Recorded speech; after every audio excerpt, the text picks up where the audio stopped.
Hey guys, welcome back to the Lived It podcast. I'm your host, Liv, and I'm so excited to have you guys here with me another Monday. Don't we just love Mondays now? I know I do.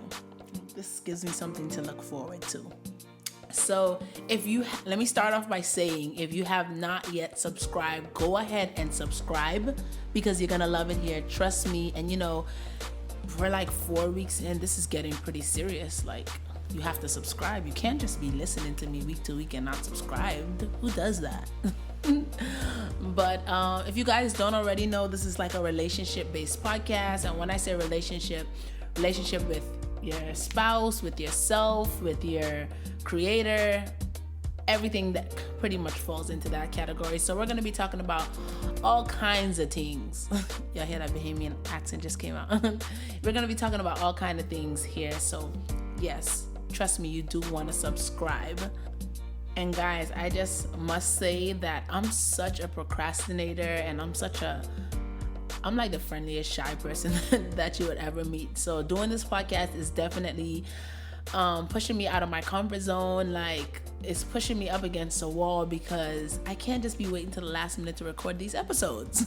So I really do hope you guys are enjoying this because this is like, yeah, this isn't easy, but it's so much fun. So it's so worth it. I had so many episodes recorded, but like every time I started to because I kind of like have to feel things out. Like, I'm like a spiritual being. I kind of go based on like my senses and what's around me and how does it make me feel and like just all that body energy. Like, so I'm listening to the episodes and I'm just like, I like that episode because of blah, blah, blah, but whatever. So here I am recording a whole new episode because I don't know, like I felt compelled to like touch bases on this topic of teenage pregnancy.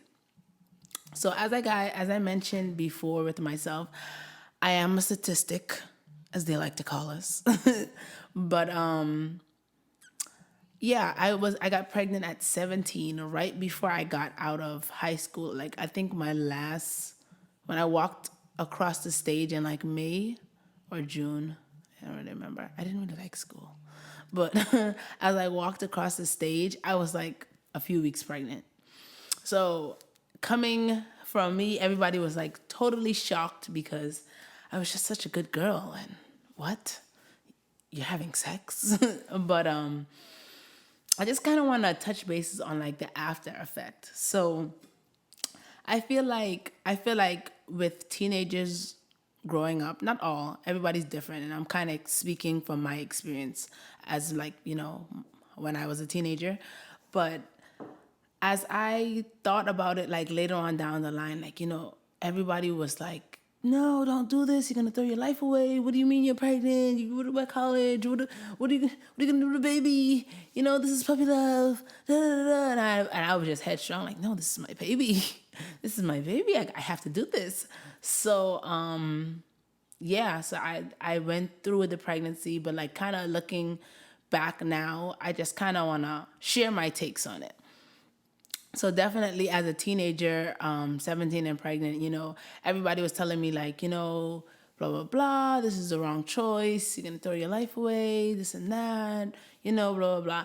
And which I want to point out for teenagers,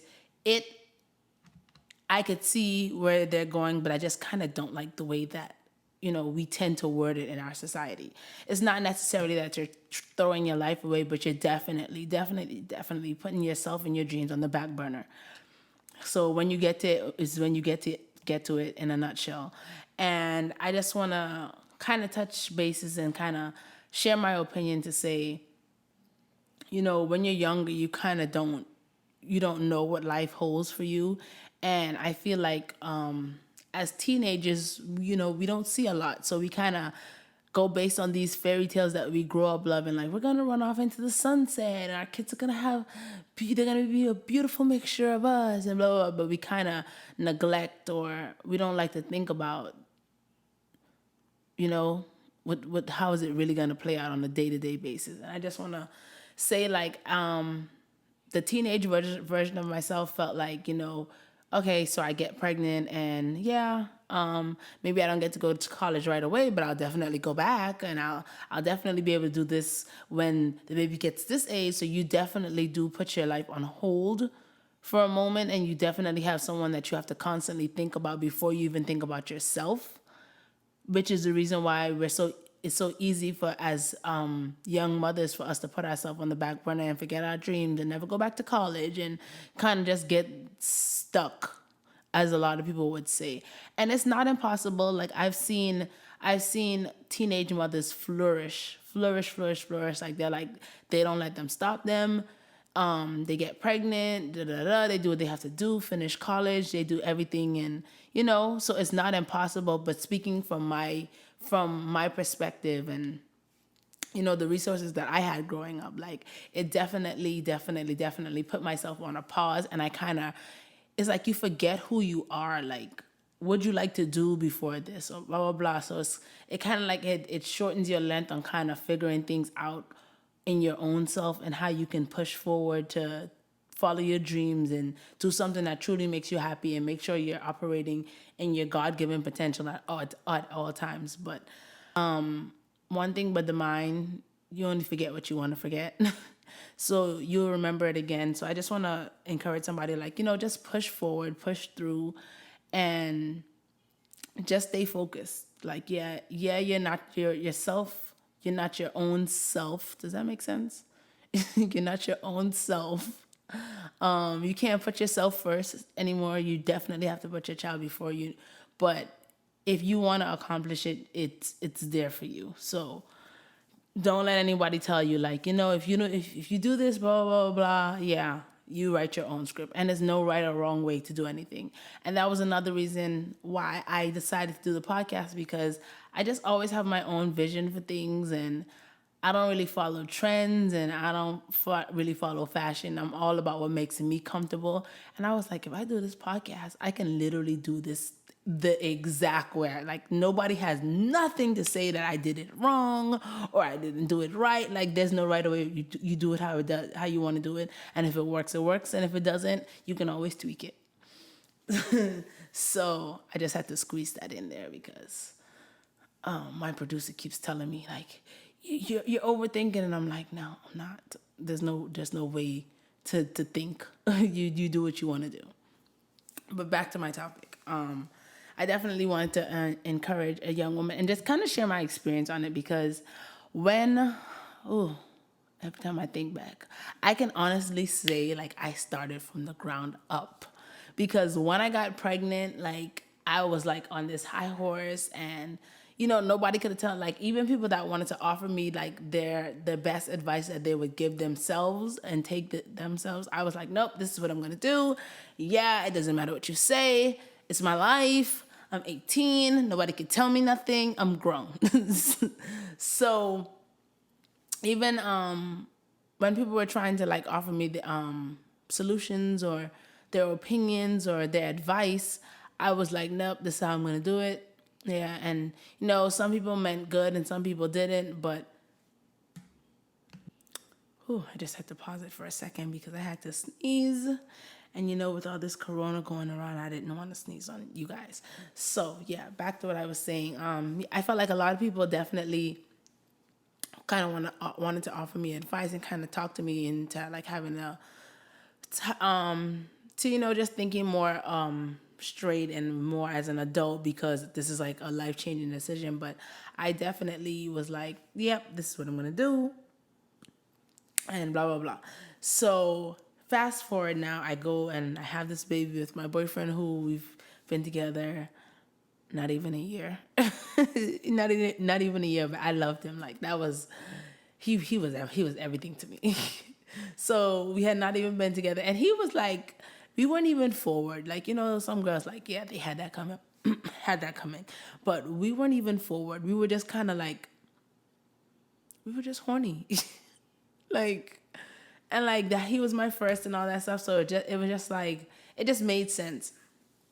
So everything just, I was like, yeah, this is all gonna work out. And like, fast forward to when I had the kid, it was so difficult. Like, everything that I had in my head and everything just kind of went out the window, and everything everybody was saying was true, and I just was like, oh my gosh, like what did I get myself into? Like, but the good thing about it was that my kid's father was always, always, always, always there from day one.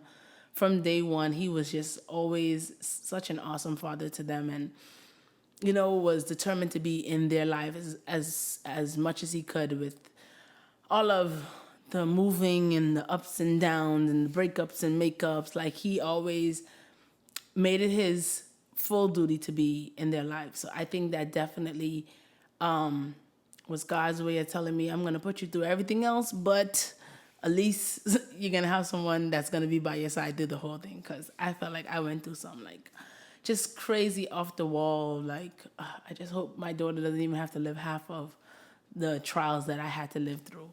But that's why I'm here and I'm doing this, because I want her to have just a better opportunity and better odds of success, and just kind of show her like she has a very, very, very good role model. Like I did it all wrong and it took me a little bit longer, but we gonna get it right. Okay. So yeah, everything was so hard. Like my daughter had colic, which I thought was a white thing, but I was mistaken because that's what they diagnosed her with. And colic, for those of you who don't know, who aren't parents as of yet, because if you have kids, you know what it is. But it's just like, in a nutshell, your baby cries for no reason. There's no specific reason, but let's just keep in mind that I was pretty miserable throughout my pregnancy because I was a teenage mom and I was a statistic and people didn't look at me the same, and people gave me those stares in the grocery store, and like they didn't want their kids hanging out with me, even though their kids was doing 10 times more than I had touched. I just was green, so I got caught.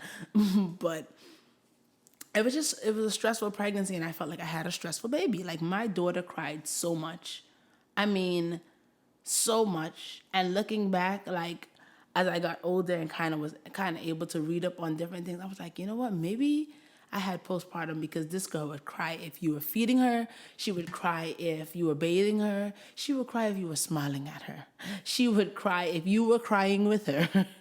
She would cry if you were changing her clothes. Like I could literally go on and on. She would not stop.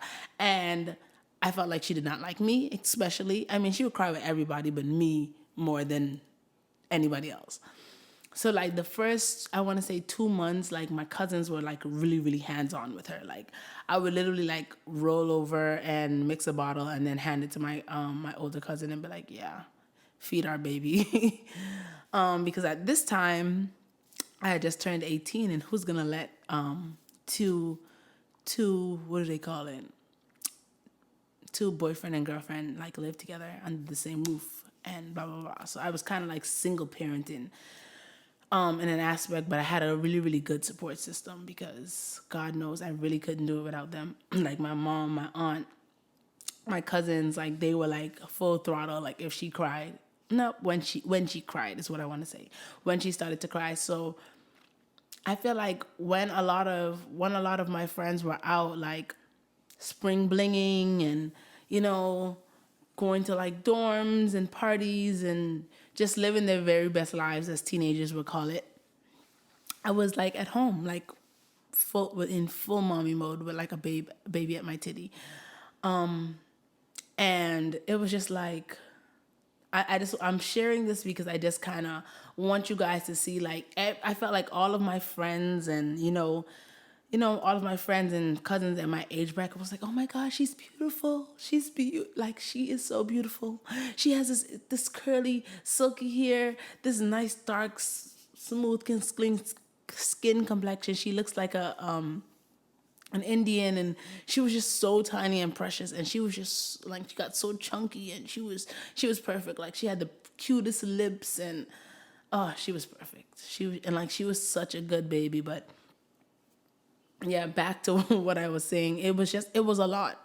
It was a lot. Even though like appearance wise, like she was the perfect version of both me and my boyfriend, it was just like, as a teenager, it was a lot, and it was a lot that I was forced to give up on. It was a lot that I wasn't able to see through. It was a lot of situations that I feel like, had I not went that route, I wouldn't I wouldn't have suffered the way I suffered. But the thing about it is, when it comes to God's rules and God's laws, as commandments, as God calls them, like, I feel like God puts these things in place for us to God's put these things in place for us to follow and abide by, for us to have, our best version of our lives. Like, God sees us in his perfect image, and, you know, and when we disobey him, or we break these rules, break these commandments, when we sin, we have that. God gives us free will, even though he doesn't want that life for us, or he doesn't want that. It's still yours to choose. Like, people feel like, well, this is the hand that I was dealt. Yeah, this is the hand that you were dealt, but what'd you do with it? Yeah, I was a I am not single. Yes, I am a teenage mom, but yeah, it may have slowed me down, but it didn't stop me. I still was able to get and reach where I was supposed to go. And although I suffered along the way, that was my choice from the beginning. And because I chose to do things my way and not my creator's way, the way that he sees it and the way that he writes it out for us to live at our full potential, and for us to be the very, very best version of ourselves, because we choose to go our own way. This is why we tend to make things harder for ourselves, and this is why we tend to suffer a little bit more than we would like. But at the end of the day, yeah, the choices that I made were definitely my decisions, and I missed out on a lot of things that, as a teenager, you don't want to miss out on. I missed out on hanging with my friends. So now that I'm older and I'm kind of like finding myself again, I really don't have much friends, which is not necessarily a bad thing. But as a teenager, that's pretty much the years who you kind of bump into who you're gonna spend your life with. And I can honestly say that still to this present day, I have some really, really, really good friends from my teenage years. But that's like the time where, like, you kind of find yourself, you're going to parties, you're finding the things you like to do, you're figuring out the people you like to be with. You don't have the strain of a baby amongst your relationship, your teenage relationship, your high school sweetheart potentially.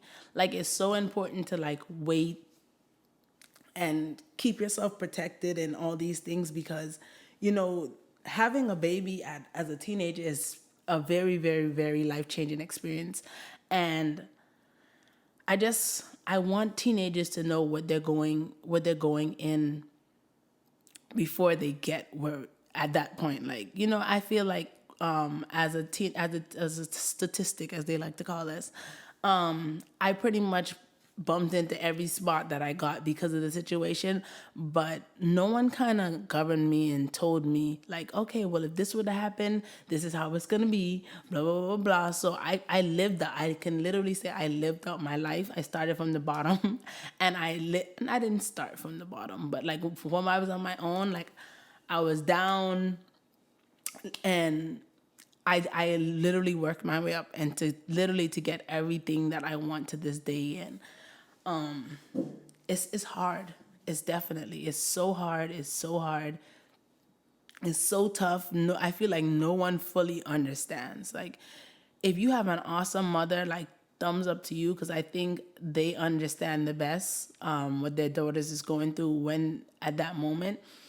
But in all honesty, like, no one fully understands. And I didn't come from a rich family where it's like, okay, you messed up, sweetheart, but yeah, we're just gonna tap into your trust fund and pull out this $50,000. No, it was like, I don't know what to tell you. If you need a box of Pampers, I got you. If she needs milk, call me if it gets that bad. But like, I'm still the type of person, like, you would be my last resort if I call you. Like, I'm gonna pull out all my resources to try and do it myself if before I ask you.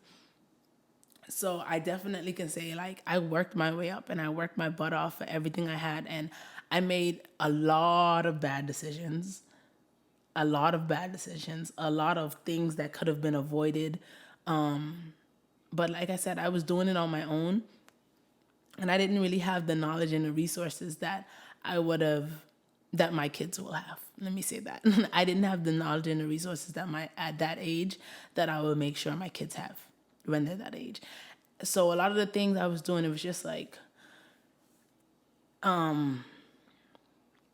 it was just things like traffic violations and like just didn't have a car, bought the wrong car. This car was used and it only lasted 9 months, and went to the wrong college. And, oh, that was a scam. And just worked at the bottom of the bottom, worked at the deli, worked in Walmart, like just different things, like things that could have been avoided. Like, because I chose that path for myself, I suffered a lot for it. But the good thing about pressure makes diamonds. So because of all of that squeeze I felt, and messing up my credit, and cutting off everybody in my circle because we're the generation that cuts off people one chance.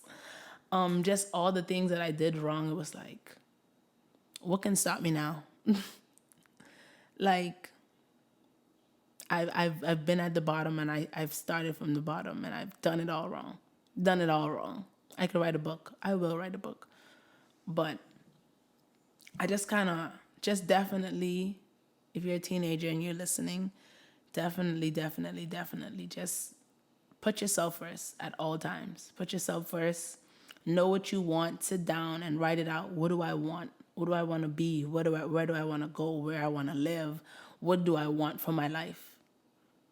Because you will literally blink and you will fast forward 5, 6, 7 years, and you're doing everything that everybody wants you to do, and you're doing everything that just kind of goes with the motion, and you wake up and realize that you missed out on so much of your life. And as a teenage mom, you can't miss out. You can't go blank and kind of, self-destruct because you have a baby on your hip. It makes you feel all the more guiltier when you do mess up, because when you mess up, it's like, dang, now I just put my baby in jeopardy. Now I just took from her. Now I just, So definitely, those are the things you definitely have to think about, and just protect yourself, put yourself first. Know what you want, know where you want to go, know who you want to be, and just love yourself 100%. Be your best self. Be your very best self. But most of all, put you first, and the things that you want to go and put you first. Don't lose yourself to the world. Not because everybody's twerking that you have to be twerking. That's not what's hot, Not because you want to be celibate, but maybe your boyfriend, he who would want to date me if I'm celibate? The right person. Because no one wants a woman that's been all around the globe and back, and now she's found herself, and now she's ready, I mean, I've seen women do it and turn it around, but if you could avoid that life, just what I'm trying to say, when you do these things and you choose these things for yourself and these paths, you have to walk down the path. You can't say, I'm going to do that, but I'm going to back out. No. What you open up, once you open up Pandora's box, you have to choose which way you're going to go. That's why it's just so important to focus on yourself. If he doesn't want to be with you because you're celibate, or because you're not like that, as they like to say, I'm not like that, then screw him. Because the places that you will take yourself and the things that you can buy yourself with following the path and your purpose, trust me, it's not a loss. It'll be his loss over your loss. So definitely, I don't know. I just felt like I needed to encourage somebody. That's what this platform is all about. So whatever my mind leads me to speak on of my own circumstances or situations or trials and tribulations, that's what I'll speak on. And it's my platform. So there's no, I can do that. So definitely leave me a comment, leave me a thumbs up if you like it. Don't forget to subscribe so that you're able to know exactly when my episodes are being released. Make sure the notification is on. I'm on YouTube, I'm on Spotify, I'm on, what else am I on? Podbean, I'm on Apple. Like, mama, I'm famous, I've made it. So you can definitely hear more of me, and I'm so glad that you tuned in today. Thank you all. Make sure you share. If you know someone that's going through a situation similar, or you know someone that could definitely use some words of encouragement or some advice or anything, go ahead and share it. Comment in the comments below. Send me a DM. I'm on, other than those podcast platforms, I'm on Instagram at Lived It Podcast. On Facebook at Livencia Sawyer. So definitely send me a comment if it's something that you're dealing with or something that you want to hear about. Let me know, and we will hear about it and we will talk about it. So thank you for listening to the Lived It Podcast, where we not only lived it, but we survived it.